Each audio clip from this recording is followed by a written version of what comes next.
can always lead you to stress, discouragement, failure, misfortunes, and so many things. And that has happened to so many of us as Christians, believers. Many of the gods, we choose to give spiritual deaf ears to the voice of the Holy Spirit. We get the ultimate response to God. And that response is to always listen and obey the voice and the command of God. At times, God is speaking to me and showing a perfect direction. But because we give deaf ears to a direction, we always miss the point.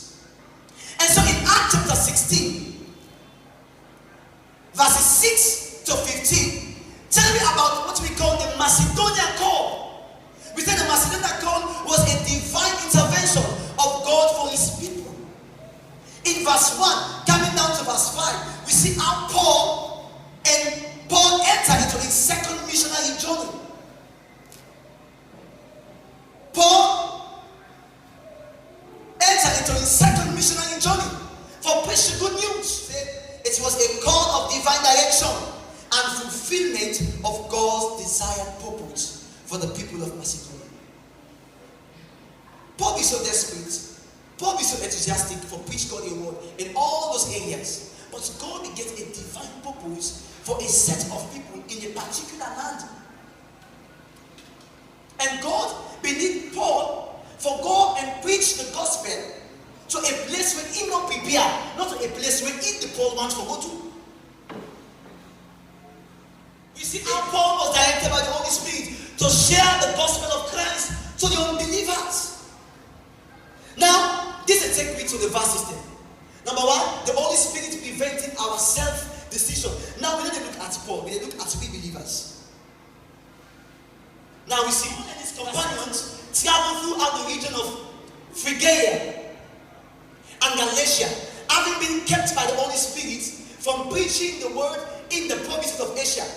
Now, in verse 6, coming on, we see how Paul did just move all around. In one grain, God did not buy the land of God Asia.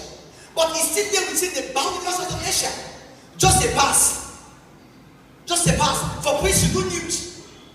Now, when they came to the border of Mysia, they tried to enter Bithynia, but the Spirit of Jesus will not allow them. Do you know there are times in life we can deal with the circumference of a particular place where God will forbid we from obeying. But because we choose for living, and because we choose for a vision of a man standing in Macedonia, calling Paul over to help them.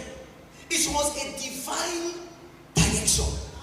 It's a beautiful moment because a father has led our own house to a place of pleasure. So how much more when Holy Spirit lead me into a perfect destination? How beautiful that moment will look like. And so Paul at once realized that this is God directing me and not need for sleep. It is always a great moment to walk in God's perfect way. We need to seek the Lord daily for his perfect will concerning us.